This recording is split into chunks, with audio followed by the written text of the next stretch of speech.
Magandang araw mga kaibigan. Bigyan natin ng reaction, opinion itong post ng unang hirit. Pahayag ito ni Senator Rapi Tulfo.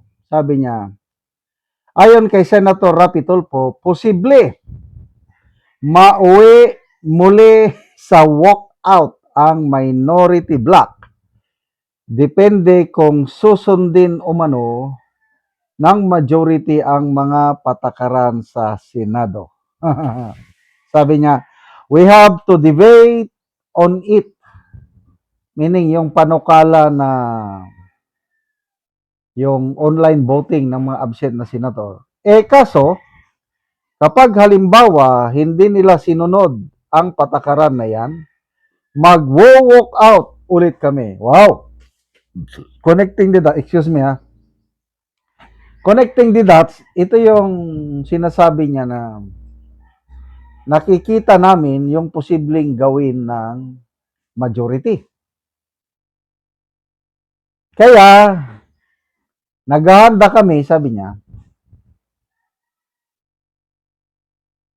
kung gagawin nila ang mga yan, may option na kami para hindi kami ma-checkmate. So ito pala, yung sinasabi niya na para hindi sila ma-checkmate, ang strategy na is walk out ulit. So, tingnan natin. Mamaya alas 3 ata mag-open na launa pa naman lang. Alas 3, open ang session. Parang yung ugong-ugong na kodita, parang nanlumo na sila. Although itong si Tulfo, sinasabi niya na, Rapi Tulfo sinasabi niya na may dalawa daw na posibleng lilipat, kailang hindi naman niya pinangalanan. Tumahimik na yang si Lacson, tumahimik na si Pangilinan, tumahimik na si Gatchalian. Parang nawalan na sila ng pag-asa sa kudita o change of Senate leadership. Pati itong si Erwin Tulfo, sinasabi niya the only way para ma-restore ang tiwala ng publiko sa Senado is mapalitan ang Senate President. Parang wala. Walang matunog na balita tungkol sa kudita ngayong hapon. Sana nga wala. So, ang babantayan lang natin yung issue tungkol sa online voting. Kasi yan ngayon ang contentious issues, yung mainit na usapin sa Senado. Papaano nila itatawid yan? Sinasabi ng minority, dapat dadaan muna sa Committee on Rules. Sabi naman dito sa majority is, hindi. Pwede nang idiretso. Emotion na lang sa plenary. So, tingnan natin. Pati ang palasyo, nakikialam na rin dito. Ang Pangulo, na wala naman sana siyang pakialam sa legislative, nagko-comment na rin na hindi daw siya pabor sa isang senador na boboto online. Uy, hindi na. Nangyari na yan noon. Nung nakakulong si dating Senador De Lima, nagpa-participate naman siya online. Noong pandemic, pwede namang mag-participate ang online. Sa Kamara, nung botohan sa impeachment ni BP Sara, may mga kongresista na bumoto online. Anong kaibahan ng Kamara at Senado?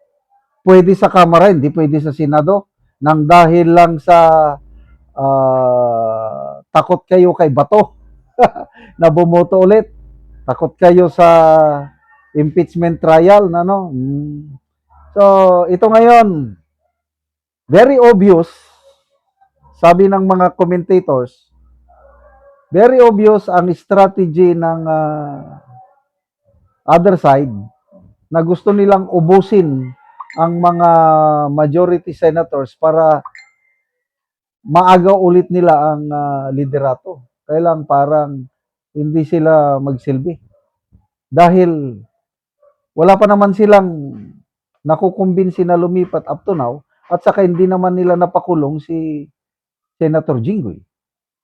Kaya nag-back to you namerisi gaba sila. Akala nila mapapakulong na nila sabi nga ni Lacson in 24 to 48 hours, may makukulong na yan. Kaya mababawi na namin ang majority. Asan ang napakulong? Wala. Answered prayers natin yon mga kaibigan, na ang warrant of arrest ni Senator Jinggoy is bailable. Ano na? Wala na. Marcoleta, hindi nyo kaya si Marcoleta. So ito, Senator Joey Villanueva, ang ipagdasal natin itong mga tinatakot. Jinggoy, Villanueva, Escudero, and Marcoleta. Sana magpakatatag sila at walang kakalas ni isa. Anyway, balik tayo. Walk out. So what happens kung mag-walk out? Walang magawang Senado. So, nasa diskarte na yan ng majority. I believe on the leadership of SP Cayetano. Dahil, tingnan natin ang nag-react dito sa statement ni Tulfo. 4,000 ang nag-react sa walkout ni Tulfo.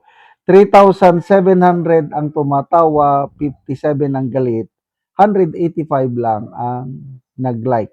So, nasa 4 to 5% lang ang naniniwala kay Tulfo o kaya sa majority.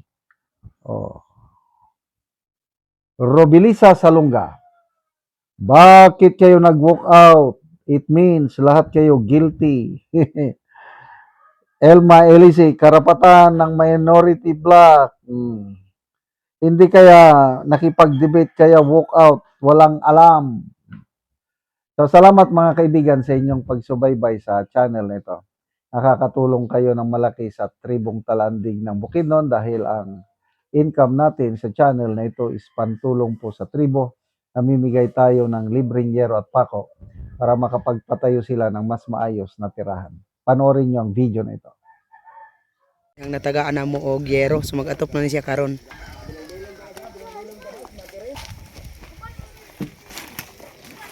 So mo na ni ang iyang gipatindog nga balay nga iyang pag-aatopan karon.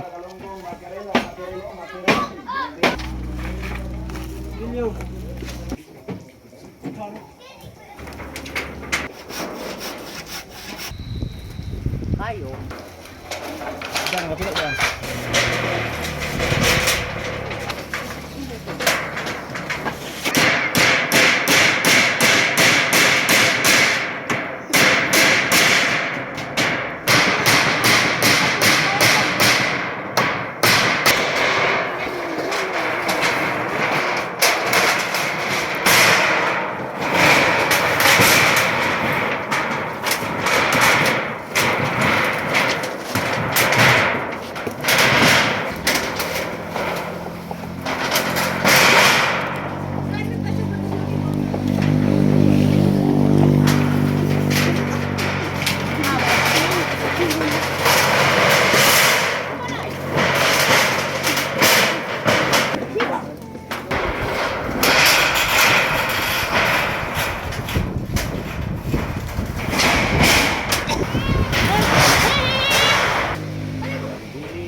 So karon naman na jud sa pagkatop ang among gihatag nga yero.